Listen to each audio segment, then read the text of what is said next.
In this video, I want to show you how you can create a timeline for your production and growth worldwide for 10 years. To get started on this, make sure you created a new layer that's named the 10-year production, and all other layers are locked down. So everything we do is just going to be in this own layer. Also by now, you should have downloaded your 10-year harvest and production data from the website, and you can open it up in whatever software you feel comfortable with. Let's have a look at this data so that you get an understanding of what we're going to be putting into our timeline.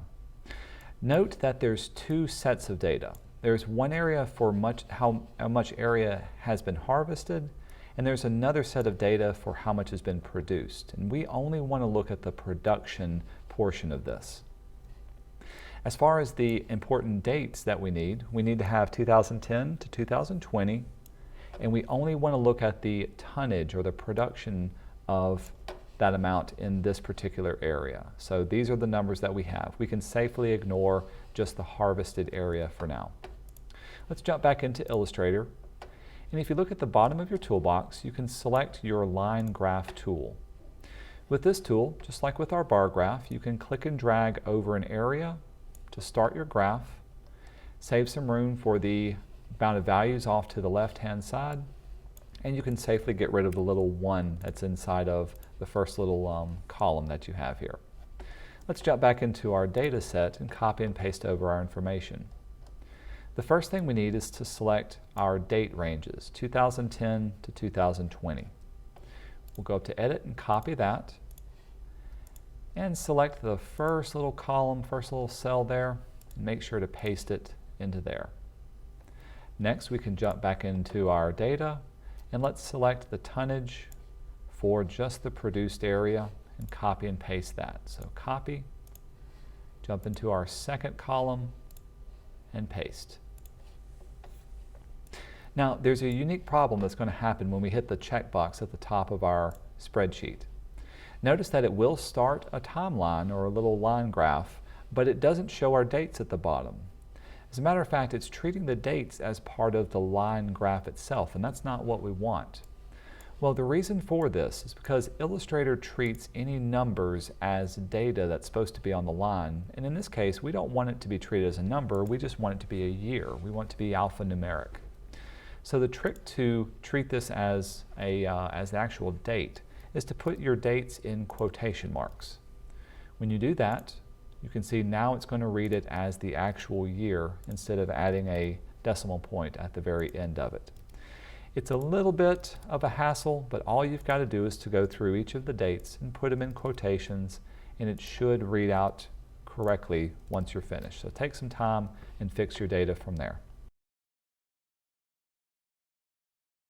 All right, now with that done, I can click the checkbox, and you can see it's going to fix my timeline and put my dates down at the very bottom, and that's exactly what we want to have. Now, while we also have our data set up, you can see we're dealing with some huge numbers in the hundreds of millions. We're going to be rounding these numbers off anyway, and Illustrator tends to work well if we've got some smaller numbers and smaller ranges to work in. In this case, instead of going from 600 million to 800 million, we can round these off to just hundreds, and they're represented as 600M or 600 or 800M.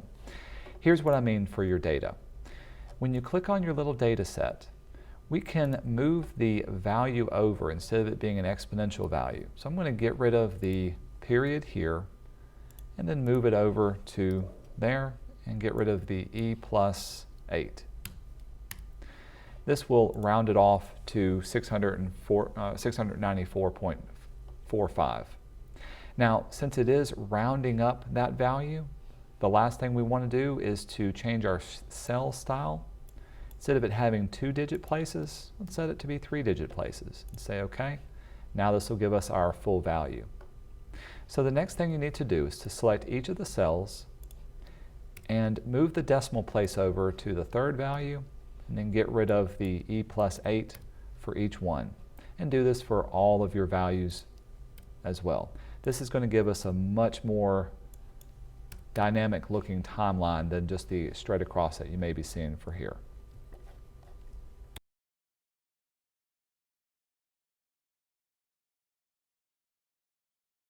Now with both of these sets done, when we hit the checkbox, you can see that it's going to change the value from 600 to 800.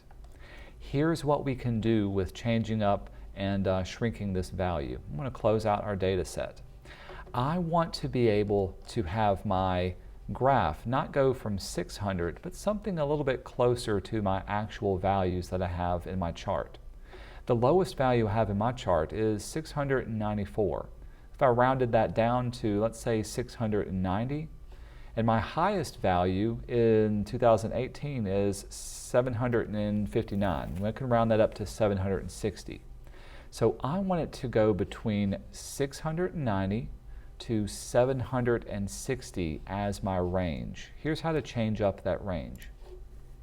With the graph selected, go to Object, Graph, and then Type, and we can open up our value axis. This is where we can check on override our calculated values, and we can type in the exact amount of minimum and maximum that we want to have. In our case, we wanted to set that minimum to be 690, and we wanted to bring the maximum down to be 760. When we say OK, now we get a good dynamic looking graph that's a little bit closer to the values that we have for our data set. You can change this up however you want for your data to make it look good and also function well within its individual design. Some other changes we could do is the amount of divisions we have between each one. Notice that it goes from 690 to 760, and that's 7 divisions. So let's divide this into 7 equal parts. We'll go back to our graph, type, and again, this can be found on our value axis. And we can set the number of divisions. Instead of it being 2, we'll set it to be 7. And we can set our tick marks to draw every 1 division. We'll say OK to that. And now we get everything divided off every 10 little pieces. And so that works well for the layout and style for what we have for this.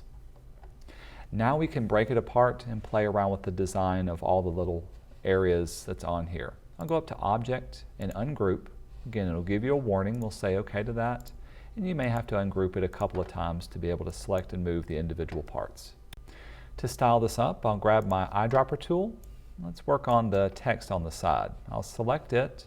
I can click on my previous design text at the top and it'll quickly pick that up. But let's use maybe a different little color for all of this. We'll set that to be there, and I'll add millions at the end of each one of those. Yeah, it'll be a capital M. I'll change up the text at the very bottom. I'm okay with it reading side by side like this, but maybe I'll make it a little bit smaller to fit inside that area. And again, we'll also make this either italic or bold italic. I like a bold italic.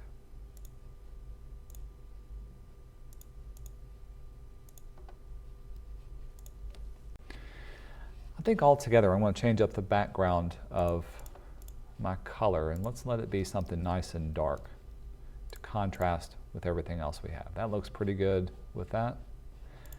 We'll lock that down, and maybe I'll select my stroke color, and we'll set my stroke colors to be nice and light and noticeable. Oops.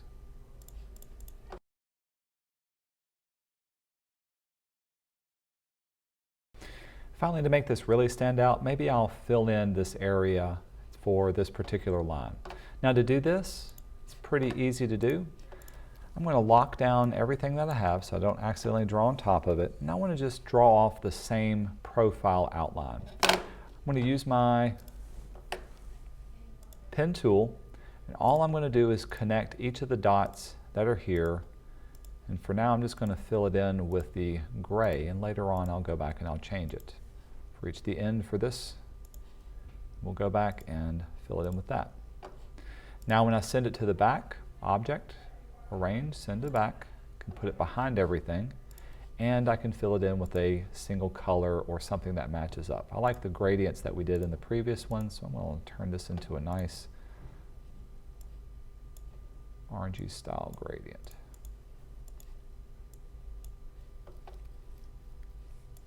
Again, the design and layout is going to be completely up to you, but it still fits the overall color scheme that I'm working with both of these. Now I've got my timeline that I've added to here. You can add any other information that you need from your overall design to fill in the final components of it.